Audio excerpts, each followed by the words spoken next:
For quite a while now, Thomas Hobbes has merely been a political philosopher that I would here briefly mention as the antithesis of a man who is more influential to the American political system, John Locke.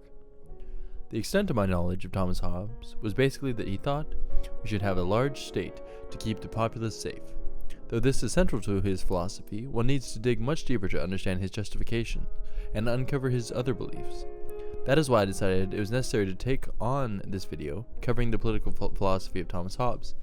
Even if this task is mostly a selfish one, it is my intention to make his ideas as clear and concise as possible, so that even a political science novice could understand him. Let's begin. In order to understand Hobbes' political concepts, we need to understand his psychology, and in order to understand his psychology, we need to understand his history. Hobbes grew up in the time of intense political turmoil in England. The English Civil War had been ongoing for nearly a decade and had resulted in the deaths of tens of thousands of English soldiers and citizens. The political instability seemed that it would never end. This Civil War helped shape Hobbes' ideology. Richard Ashcraft writes, quote, "The Civil War provided a sufficient cause known by experience for explaining the origins of the Commonwealth." End quote. That was not the first example of political turmoil in Hobbes' life, though. It's fabled that Thomas was born prematurely because his mother heard that the Spanish were invading. From this, it's not hard to understand why Thomas Hobbes believed so much in safety and political stability. Now that we have a better understanding of Hobbes' foundation, let's take a deeper dive into his political ideology. It only makes sense that we begin with Hobbes' concept of the state of nature. He was certainly not the first thinker to ground his political framework from this starting point, but he was perhaps the most pessimistic about man's true nature. He believed that life in a state of nature was, quote, "solitary, poor, nasty, brutish, and short," end quote. In a state of nature, each individual has safety as its highest concern. If each individual sees safety as its highest concern and is capable of harming others, then each individual is a danger to everyone else. If everyone is in danger to you, then you either need to isolate yourself or strike first. If you combine this with scarcity of resources, it results in a war of all against all. J.W.N. Watkins writes, quote, "In the state of nature, granted the obvious fact that goods and power are scarce and that men are in combat with one another, men's egocentricity and the lack of standard rules to modify relations between them results in strife." End quote. From the state of nature, we move on to his second main idea, which is the idea of power. Political scientist George E.G. Catlin says that, quote, "The central contribution of Hobbes to political science is his theory of power," end quote. Hobbes believed that we are all wicked at our cores, and that we will seek power if it were available to us. C.B. Macpherson expands on our desire for power when he says, quote, "Dominion, not society, is natural. Without fear, there could be no society, but only the struggle of each for power over others." End quote. The way to break this cycle is for the populace to subject themselves to the will of a sovereign individual who is all-powerful and is charged with protecting the people. In exchange, the people will have basically no say in politics. Alan Ryan eloquently describes the Hobbesian sovereign in his book On Politics. Quote, "Leviathan spelled out Hobbes' argument that the unity of a state consisted of the location of an absolute and arbitrary legislative and executive authority in one person or body of persons.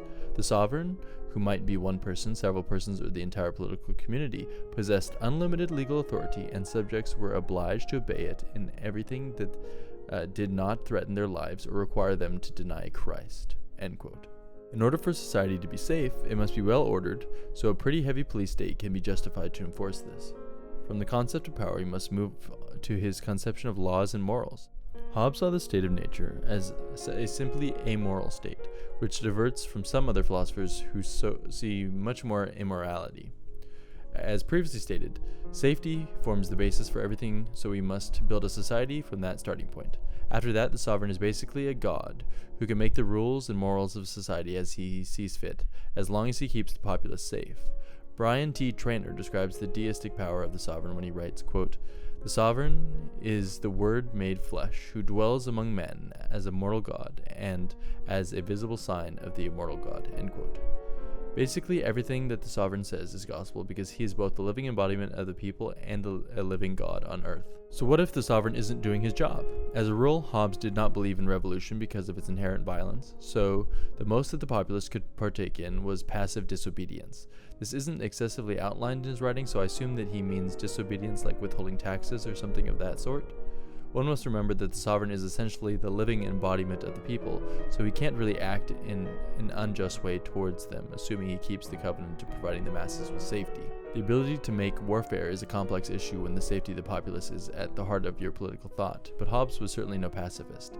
He believed that when the enemy was at your gates, then it was time for every man to take up arms and defend himself and his community as best he could.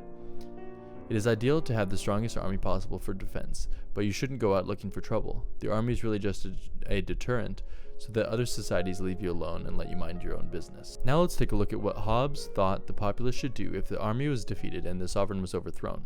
Again, we return to the idea that civil war is bloody and unstable, as well as the idea that safety is the greatest good, so we must do what it takes to return order to the new society.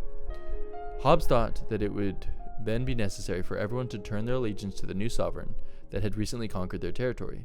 This might seem like a pretty big shift, going from thinking that the previous sovereign was essentially a god to immediately realigning yourself with a new sovereign. But if that is what is needed to bring safety back to society, then so be it. So why monarchy? Couldn't a democracy keep the people safe just as effectively? Hobbes believed that democracy was extremely vulnerable to splitting into factions. These factions can easily begin to fight amongst themselves, and pretty soon you'll find yourself in a civil war. Also, he was a man of the 17th century, where there wasn't much historical evidence of democracies other than Athens. Russell Hardin writes, quote, "To put the issue in stodgy terms, popular rule was untried and therefore unknown in Hobbes's time. One who preferred the status quo to change must have preferred the known to the unknown even more. If not the king, then at least Cromwell, to give Hobbes the greatest possible credit in his view." End quote.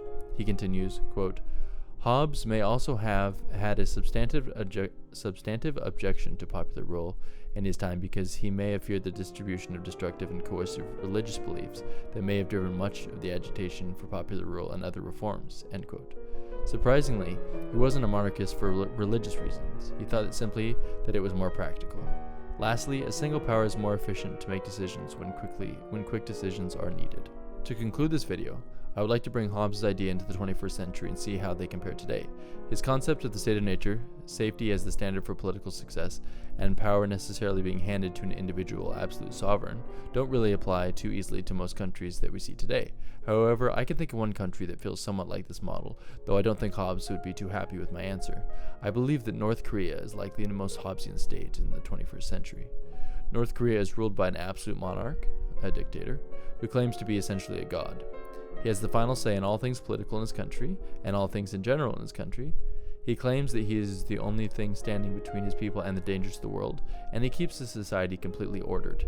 He doesn't allow any political dissent, and the punishments are so harsh that even Hitler would likely drop his jaw if he heard them. The dictator is so tyrannical that everyone is instructed to tattle on their friends and family every single week for everything that they see that isn't perfectly in keeping with the desires of the leader. That's not the end of it, though. Any citizen who doesn't have something to tattle on each week will be punished. This perhaps isn't what Hobbes had in mind with his ideal society, but it seems to have a lot of his ideal characteristics. Over the course of researching for this video, it became clear to me that I never should have overlooked Hobbes in the first place. Though his ideals aren't exactly my own, I can see how he arrives at each of his conclusions, and he backs them up with strong arguments. He certainly puts some pressure on Locke and many of the other political philosophers that we hold dear. I believe that we're doing ourselves and our societies a favor by battling with these ideas and working to shape them or disprove them when we need to. Hopefully you found that this video sufficiently synthesized Hobbes' political thinking and were able to gain something from it. This should not be read as an exhaustive analysis of Hobbes, though, since no one could adequately whittle down several books into just a few minutes of video without losing a fair bit of depth. The rest of the journey through Hobbes' mind is your own. After all, philosophical study is a lifelong endeavor. Thanks.